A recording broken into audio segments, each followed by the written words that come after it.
I need to tell you about the night my entire life imploded in front of my 10-year-old daughter, my mother-in-law, and a bowl of microwaved popcorn. The night our new smart TV decided to become a slideshow of my husband's secret life. And I mean every photo, every screenshot, every deleted mistake he thought was gone forever. But here's the thing that still keeps me awake at night. What destroyed me wasn't the affair itself. It wasn't even the woman. It was the other thing those photos revealed. The thing that made me realize I'd been living in a carefully constructed nightmare for 7 years, and the person I trusted most had been planning something I never saw coming. But I'm getting ahead of myself. Because to understand why I did what I did afterward, you need to know who I was before that night. My name is Sarah, and 3 months ago, I was one of those insufferably happy wives. Mark and I had been married for 7 years. We met at a corporate training seminar, bonded over terrible conference coffee, and fell into one of those comfortable relationships everyone called mature and stable. He was an IT project manager. I was in marketing. We had a daughter, Emma, who just turned 10. We had date nights every Friday. We had inside jokes and a shared Spotify playlist we both actually listened to. I was happy. Genuinely, boringly, wonderfully happy. Mark was the tech guy in our relationship. He set up all our devices, managed our cloud storage, linked everything together seamlessly. He bought us a new 65-inch smart TV in January and spent an entire Saturday connecting it to every streaming service. Look, he'd said, pulling up our family albums. Now we can do movie nights with our photos as a screensaver. Emma will love it. I thought he was being thoughtful. I thought he was being a good dad. My mother-in-law, Patricia, visited every other Friday. She was one of those passive-aggressive women who smiled while delivering tiny criticisms, but she adored Mark, her golden boy who could do no wrong. The night it happened was a Friday in late October. Patricia was visiting. Emma had begged to have her grandmother stay for movie night. We'd ordered pizza, made popcorn, and gathered around our beautiful new TV. Mark was upstairs finishing a work call. He'd been on a lot of those lately, long ones, sometimes until midnight. But I trusted him. God, how I trusted him. Emma grabbed the remote and accidentally hit the Google Photos app instead of Netflix. The TV lit up with our photo library, and she squealed with delight, scrolling through vacation pictures. Then the photos changed. The first one was a screenshot of a text conversation. Mark's name at the top. The messages made my stomach drop. Can't wait to taste you again. My wife's visiting her sister this weekend. Hotel room is booked. Emma kept scrolling, not understanding. Another screenshot appeared. A woman's face I didn't recognize. Dark hair, younger than me. She was in Mark's car. Our car. The one with Emma's booster seat in the back. Patricia made a small noise. Not shock. Something else. Something that sounded like resignation. That's when I knew. Emma, honey, I said, my voice coming from somewhere outside my body. Go upstairs and get Daddy. Tell him the TV is doing something weird. She bounded off, and I grabbed the remote. Patricia was staring at the screen, then at me. Her face had gone pale. Sarah. Don't. I started scrolling. Slowly. Methodically. More screenshots. Dozens of them. Text conversations spanning months. Different women's names.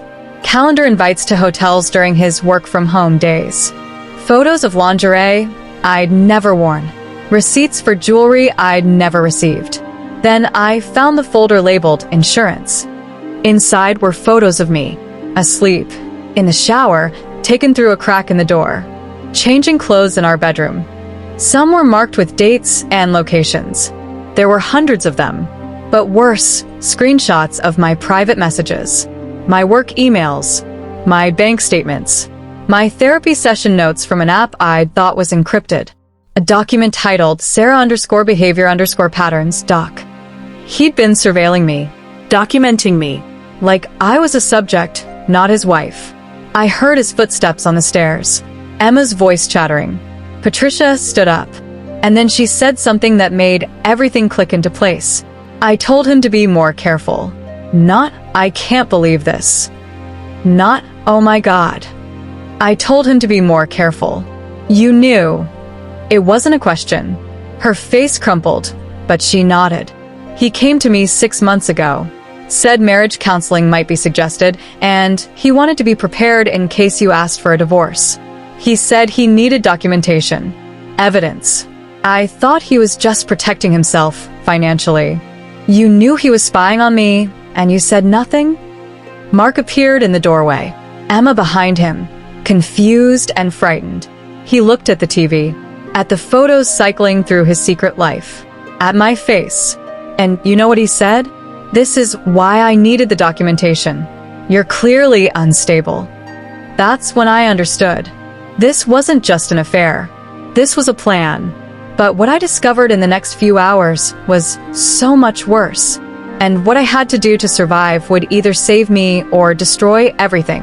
I got Emma upstairs with her tablet, then faced Mark in our living room. His face had rearranged itself into something cold, calculating. The warm husband was gone, replaced by a stranger. You've been acting paranoid for months, he said calmly, like he'd rehearsed this, accusing me of things. I needed proof of your instability in case you tried to take Emma. I never accused you of anything. That's what you'll say. But I have documentation that says otherwise. Patricia was backing toward the door. He's my son. He's been cheating while spying on everything I do, and you helped him. Mark's jaw tightened. That's how I knew I was right. This wasn't me catching him. This was me stumbling into his endgame early. I grabbed my phone and started photographing the TV screen. Every screenshot. Every piece of evidence. Mark lunged forward, but I was faster. That's my private property, he said. It's on our shared Google account. On our family TV. He realized his mistake then. The tech guy had made one catastrophic error, linking his secret surveillance folder to the family photo stream. Patricia was texting someone, her fingers flying with urgent speed. Who are you texting? His attorney. He has one on retainer. For when this. For when I found out. My husband had retained a lawyer before I even knew there was a problem. How long has he had an attorney? Her face answered. Months. Mark was watching me with chilling calculation, not panicking, adjusting his strategy in real time. You're going to regret this, he said quietly. When your mental health history comes out in court. What mental health history? I went to therapy once after my dad died. That's not how my documentation tells it. He'd falsified records. My phone buzzed. A text from my best friend. Mark's mom just called my husband asking weird questions about you. Something about erratic behavior. They were already starting. Already building their narrative. I want you out of this house, I said. It's my house too. And you're not taking my daughter anywhere without a court order. Given your current state, I'll call the police if you try. Patricia nodded like this was reasonable. I was trapped. In my own house. By my own husband who'd been building a cage around me for months. But Mark didn't know. I was a marketing director for a cybersecurity firm. And I'd been learning very interesting things about digital forensics. I excused myself to the bathroom and called my boss. James answered immediately. Sarah? It's almost midnight. I need you to document everything I'm about to say, timestamp it, and email it back to me. Right now. I spoke quickly, detailing everything. He typed, sent it with a legal timestamp and witness statement. Then I called Lauren and did the same. Then my sister. Then 2 other friends. I was creating a paper trail with witnesses who knew me, who could testify to my state of mind right now before Mark's machinery started spinning lies. Then I logged into our cellular account. I was the primary holder and downloaded every text message he'd ever sent. Call logs. Data usage patterns. Everything went back a year. I logged into our joint email and changed the password. His insurance folder was in our shared Google Drive. I copied everything and transferred it to a new account he couldn't access. Then I documented the original file creation dates, proving these files existed long before tonight. If this was war, I wasn't going unarmed. 20 minutes later, I emerged. Mark was pacing. Patricia had made herself tea like she lived here. I've retained an attorney, I said calmly. I'm filing Monday. Tonight, we're separating bedrooms. You sleep in your office. I'm setting up the baby monitor camera in the hallway, recording all movements. If you come near my bedroom, I'm calling 911. Mark's eyes flashed. You can't. I can. You wanted documentation? Let's document everything. I looked at Patricia. You need to leave. Now. Or I'm calling the police and reporting you admitted to conspiracy to commit fraud. Those falsified records are a crime. And you admitted it on the porch. Her face went white. She didn't admit anything. Ring doorbell footage, audio and video. It's all there. I didn't know if that was true, but they didn't. Patricia left. Mark tried to argue, threaten, intimidate, but I held firm. That night, I sat in my locked bedroom with Emma and went through every file I downloaded. That's when I found it. The thing that changed everything. Hidden in Mark's backup files was a folder labeled Project_Reset. Inside were documents that made my blood run cold. A drafted email to my employer claiming I'd been stealing company secrets. Never sent, just prepared. A drafted CPS report claiming I was neglecting Emma. Never filed, just ready. Screenshots of my social media that had been edited to make innocent posts look unhinged. And then the life insurance policy. $2 million. Taken out 6 months ago. On me. With Mark as sole beneficiary. My signature had been forged. I checked my actual work policy. Still intact.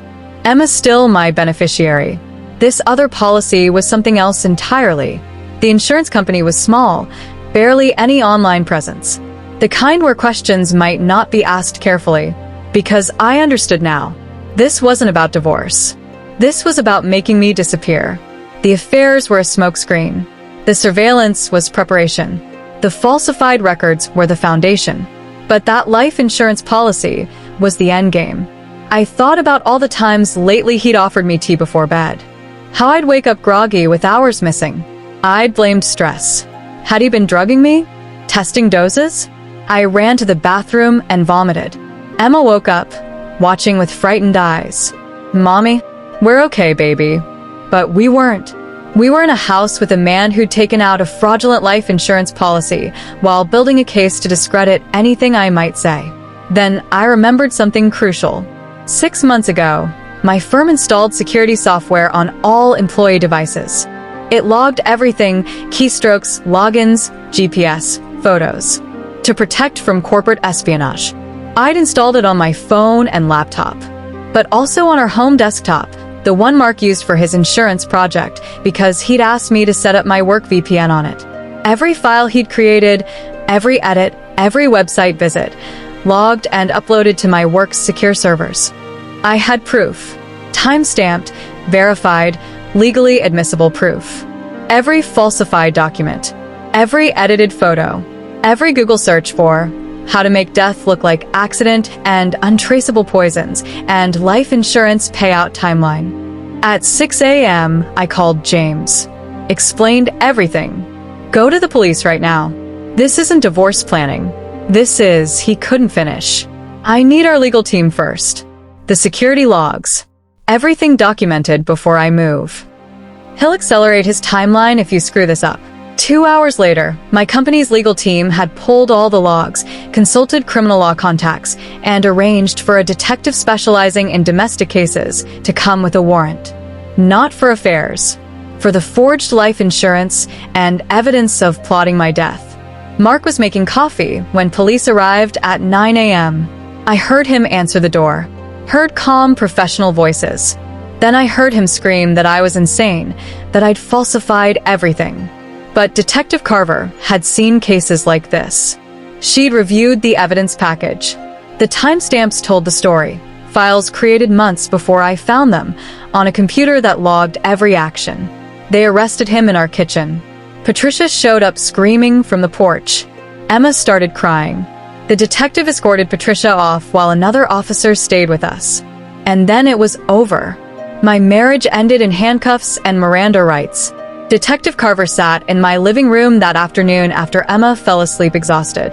"Mrs. Hayes," she said gently, "your husband has done this before." I stared. What? We ran his background. Sealed record from 12 years ago. Another state.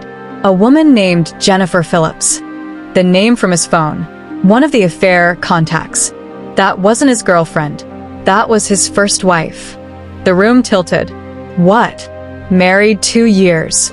She died in what was ruled an accidental bathtub drowning. Mark was never charged. Insufficient evidence. But her family insisted something was wrong. Claimed he'd been controlling, paranoid. There had been a life insurance policy taken out before her death. He told me he'd never been married. We found the certificates. He changed states after she died, changed jobs, started fresh. Met you 2 years later. The other women in his phone, we're tracking them down. Some are real affairs. But some correspond to women who filed restraining orders, reported being stalked. We think he uses affairs as cover. Patricia knew. Not everything maybe, but she knew her son was dangerous. And helped anyway. Over the next weeks, the full picture emerged. Mark had been planning my death for 8 months minimum. Drugging me with sleeping medication in my nightly tea, testing doses. Spyware on every device. Siphoning $200,000 from joint accounts into offshore holdings, small amounts I'd never notice. The surveillance wasn't for court. It was to learn my patterns, vulnerabilities, to find the perfect moment and method. He'd researched staged break-ins, carbon monoxide poisoning, ways to make murder look like misfortune. Patricia had known something was wrong. She'd helped craft narratives about my mental state, made phone calls to friends, planting doubt seeds, grooming character witnesses for her son's defense. The trial was brutal. Mark's lawyer claimed I'd fabricated everything. But the digital evidence was ironclad. His searches, file creation dates, deleted browser history about widow benefits. Then Jennifer Phillips's family testified. Her sister described Mark's behavior before Jennifer's death. The controlling nature. The sudden insurance policy. How Jennifer felt watched documented. It was hearing my story told by a ghost. Mark got 30 years for attempted murder, fraud, and more. Jennifer's case was reopened.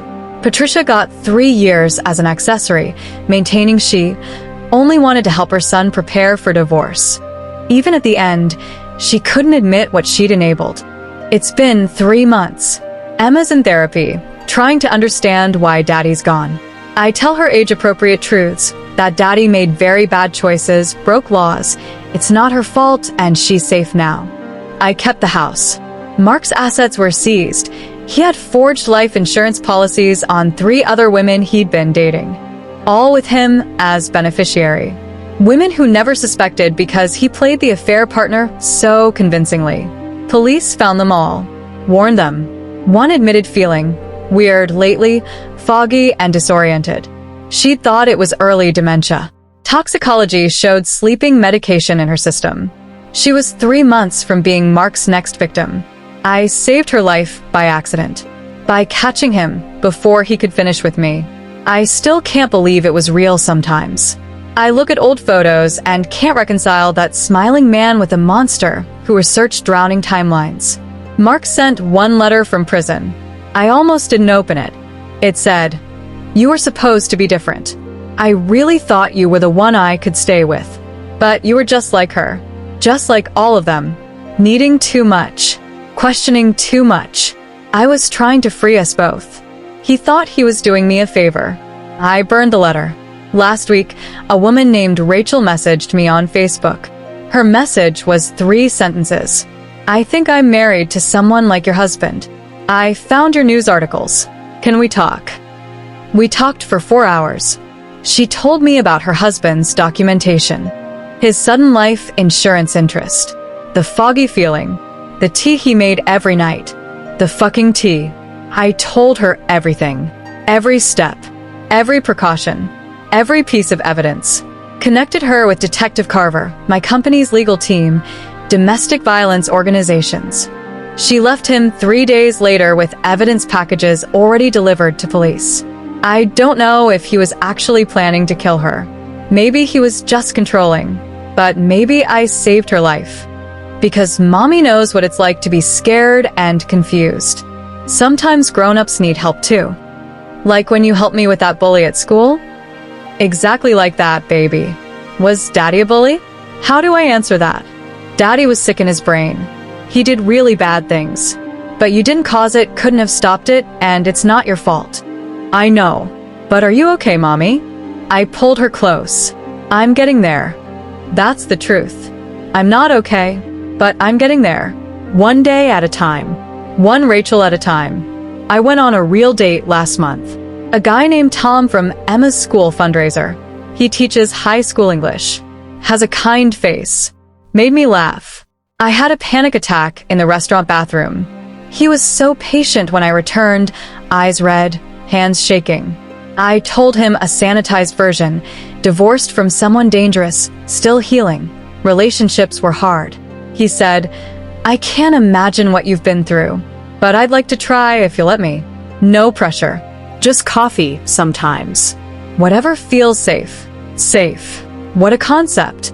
I haven't called him yet, but I haven't deleted his number either. Baby steps. People ask if I saw signs.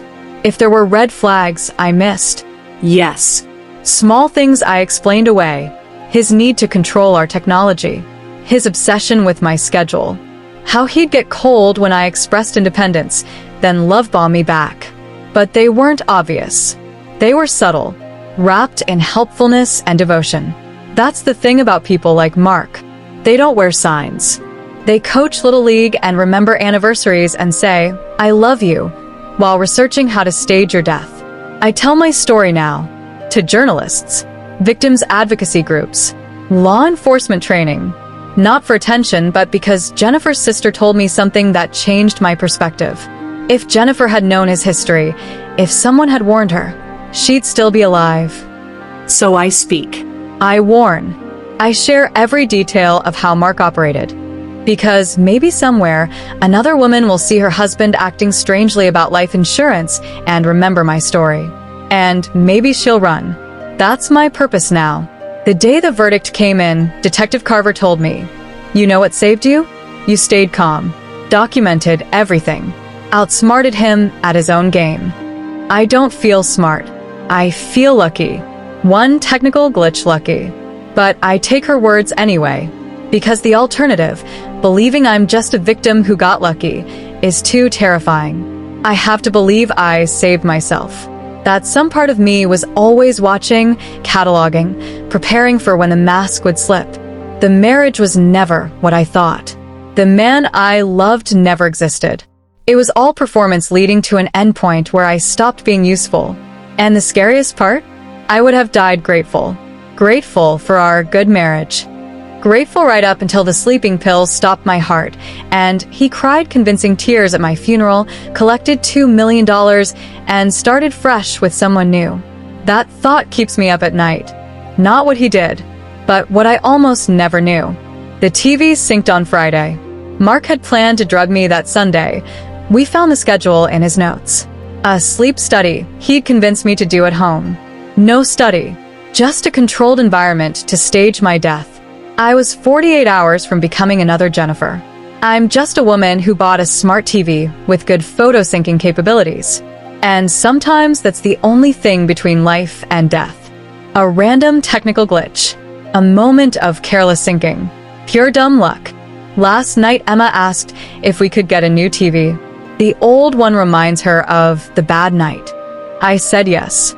We're getting one that doesn't connect to the internet at all. No smart features. No photo syncing. Maybe that makes me paranoid. Maybe Mark broke something that can't be fixed. Or maybe I'm being realistic. Maybe the world really is full of people who smile while planning nightmares. Horror looks like a husband bringing you tea. A mother-in-law asking how you're feeling. A life insurance policy you never signed. Horror looks normal until the TV syncs and the truth comes pouring out. Some stories end, but others begin right here. Keep growing with a telling tree. Like, subscribe, and stay with us.